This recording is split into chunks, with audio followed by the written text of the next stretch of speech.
Éric Piolle, bonjour. Bonjour. Du 9 au 12 mars, Grenoble imagine sa biennale autour des villes en transition. Pouvez-vous nous dire de quoi il s'agit ?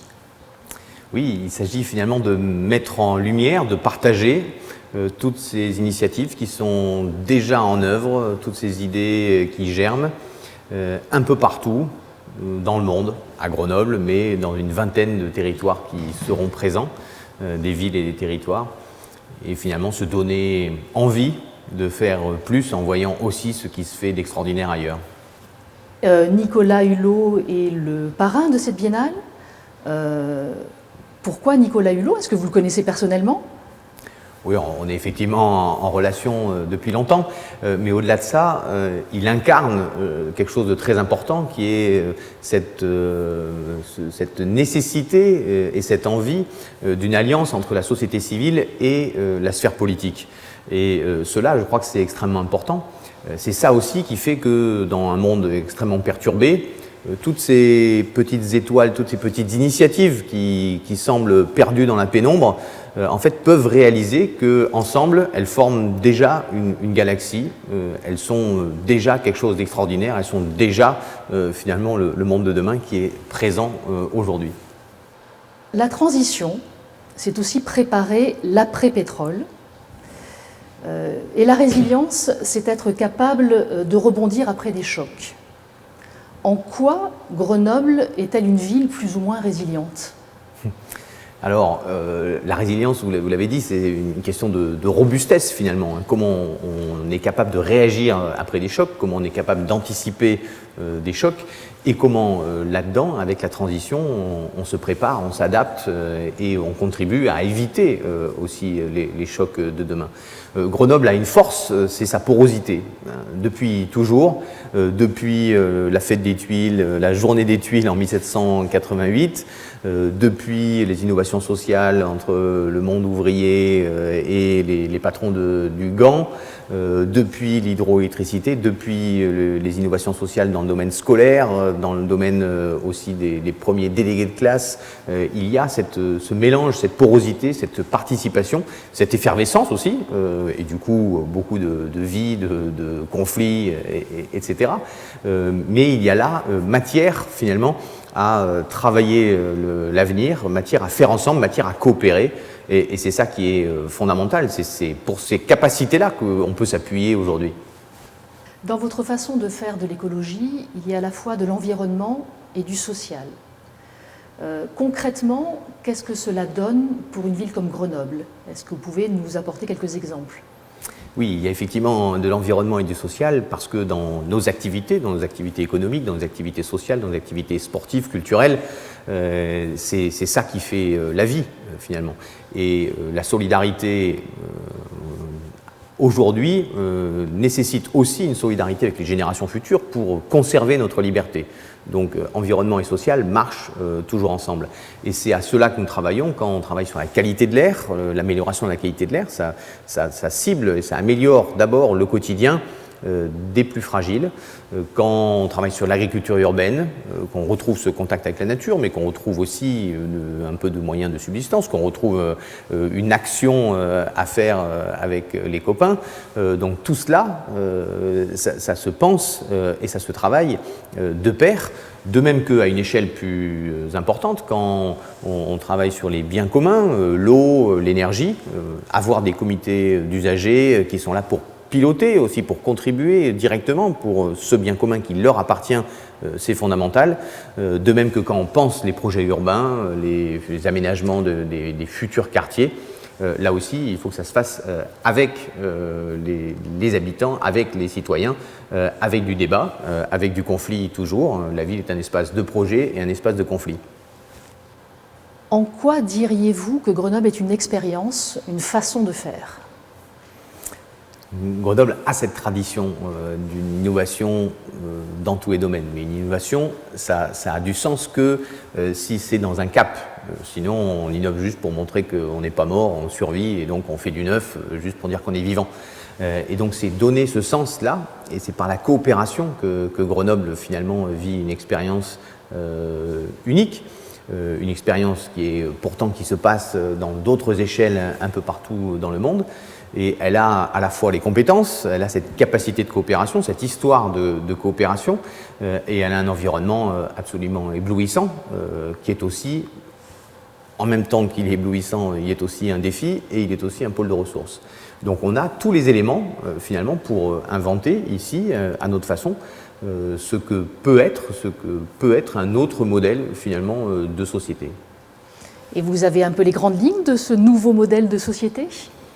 C'est un modèle de société qui se fonde, je crois, sur quelque chose de différent peut-être de l'histoire récente industrielle, à savoir qu'on n'est plus dans un modèle de société descendant, on est maintenant vraiment dans une franche égalité, une franche coopération.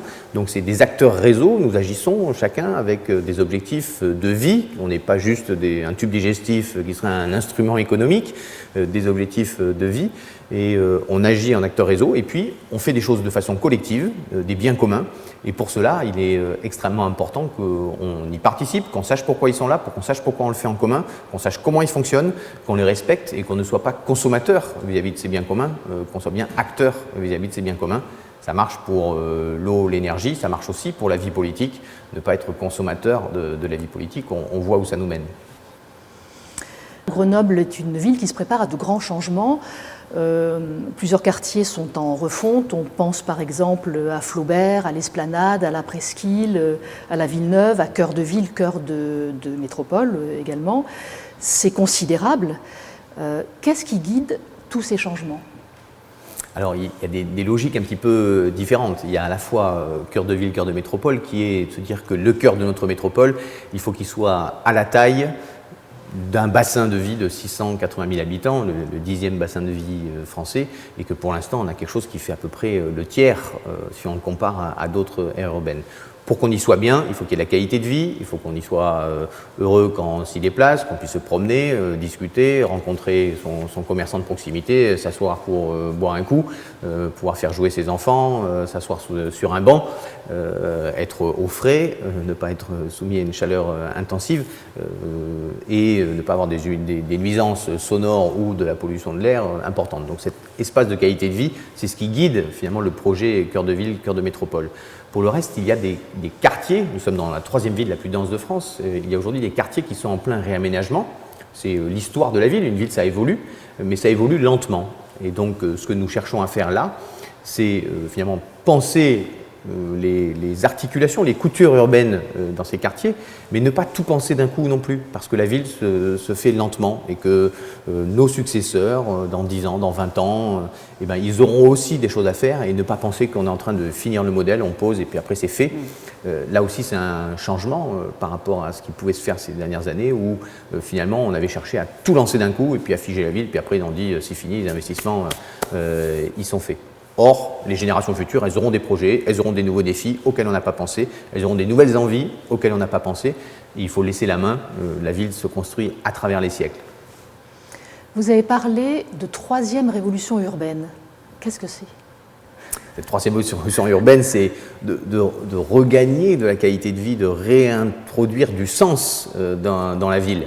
On en a fait après-guerre, et ça a été particulièrement le cas à Grenoble, puisque la population a explosé entre 45 et 70. On est passé de 100 000 à 170 000 habitants, avec cette ville qui était encore une petite ville enserrée dans une histoire militaire. Et ben, ça a permis un développement urbain très fort. Mais du coup, ça a été pensé à une époque où la ville était vue comme un espace de circulation automobile et un espace de consommation, de grande consommation. Et finalement, il nous faut réintroduire de la qualité de vie. C'est ça la 3e révolution urbaine. Il y a eu la première où on a regagné de l'espace piéton à Grenoble dans les premiers mandats d'Hubert Dubedou, avec une violence de débat terrible. Il y en a une deuxième avec le retour des tramways, une première en France pour les tramways accessibles en 87 à Grenoble. Et puis il y en a une troisième où on se redonne finalement une ambition collective de qualité de vie dans un centre-ville qui soit à la taille de l'ère urbaine, et puis avec une métropole multipolaire, c'est-à-dire qu'on ne dit pas que tout se passe à un seul endroit et que derrière il y a ou bien de l'activité économique dans un coin ou du résidentiel logement dans l'autre, mais qu'on a aussi besoin, finalement, on a besoin d'un espace, d'un grand espace où on va tous, ok, ça c'est le centre-ville de la métropole, on a aussi besoin de ses commerces de quartier, de son bar, de son marchand de presse, et donc c'est une métropole multipolaire avec des centres-villages, des centres-bourgs, dans des quartiers, des petits pôles commerciaux, c'est ça que nous produisons finalement dans le temps. Vous venez donc d'aborder la question de la métropole. Elle se construit petit à petit. Dans le quotidien des habitants, ça change quoi? Au final, la métropole, c'est quoi? La métropole, c'est se saisir des enjeux finalement qui sont à l'échelle du territoire. Voilà. L'eau, tout le monde est bien conscient qu'on va chercher nos sources à Rochefort, là. Et ben, effectivement, c'est un enjeu collectif parce qu'on a de l'eau pour une grande population et qu'il faut la gérer collectivement. Pareil pour l'assainissement, pareil pour la mobilité. Personne ne comprend les limites administratives. Si on s'arrêtait aux communes, donc il faut aller à la métropole, et il faut même aller au-delà pour les mobilités. Finalement, c'est de se dire que comment on s'affranchit de limites administratives communales pour gérer à la bonne échelle. La dimension économique, vous travaillez là où vous avez trouvé un boulot et vous habitez là où vous avez envie d'habiter ou là où vous pouvez habiter. Et finalement, qu'on soit habitant de Grenoble, de Fontaine, de Miribel-Lanchâtre, on est dans le même bassin économique. Donc il faut gérer l'économie à cette échelle-là et pas que chaque commune soit en compétition avec les autres pour savoir qui attire tel magasin ou telle entreprise. On parle beaucoup de crise, de déficit public, d'urgence sanitaire et sociale. Concrètement, que peut faire une ville pour protéger ses habitants? Alors effectivement, on parle beaucoup de crise et on voit bien à Grenoble comment nous sommes frappés par la politique austéritaire du gouvernement, quelles sont la traduction au quotidien pour les politiques publiques. Nous avons perdu un mois de budget de fonctionnement, un 12e, un mois, donc c'est considérable. Ceci dit, on peut aussi dire qu'on a des atouts extraordinaires, des compétences, et que finalement les transitions que nous vivons aussi, aujourd'hui, notre habilité à gérer ces transitions, ces chocs, notre capacité à développer de la robustesse, elle est nécessaire aujourd'hui sur des chocs qui nous semblent importants, mais qui sont sans doute très faibles par rapport à ceux qui peuvent nous attendre à une échelle de 20 ans. Donc finalement, traversons ces chocs avec énergie, avec enthousiasme, avec détermination pour nous entraîner à avoir cette robustesse. Et c'est comme cela qu'on peut protéger finalement les habitants en faisant des choix qui sont difficiles, hein, mais le premier choix c'est de ne pas augmenter les impôts qui frappent les plus fragiles et puis de se dire que nous aurons toujours dans les politiques publiques une attention, on ne peut rien faire en ne donnant pas une place, en ne s'appuyant pas sur les compétences et les contributions de ceux qui sont les plus fragiles de par des accidents de la vie, de par leur histoire. Et si ceux-là n'ont pas une place forte, reconnue, une contribution à la société, il ne peut rien se passer de bon. Et c'est en cela que les politiques environnementales et sociales, que ce que nous travaillons sur l'action sociale qui n'est pas juste, qui ne relève pas du centre communal d'action sociale, qui doit imprégner l'ensemble des politiques, ce que nous faisons en matière de politique de santé, ce que nous faisons en matière de politique de mobilité, ce que nous faisons en matière de tarification sociale, la tarification sociale de l'eau qui fait baisser la facture pour 40 000 ménages de l'agglomération grenobloise. C'est en tout cela que nous pouvons protéger, mais pas protéger pour permettre à chacun de prendre sa vie en main, d'être acteur, de faire respecter ses droits. L'accès aux droits est fondamental et nous mettons là aussi en place une équipe mobile de juristes pour que chacun puisse accéder aux droits que lui confère la société. C'est une étape fondamentale. Éric Piolle, on vous voit beaucoup circuler à vélo, mais est-ce que vous avez acheté une vignette pour votre voiture ?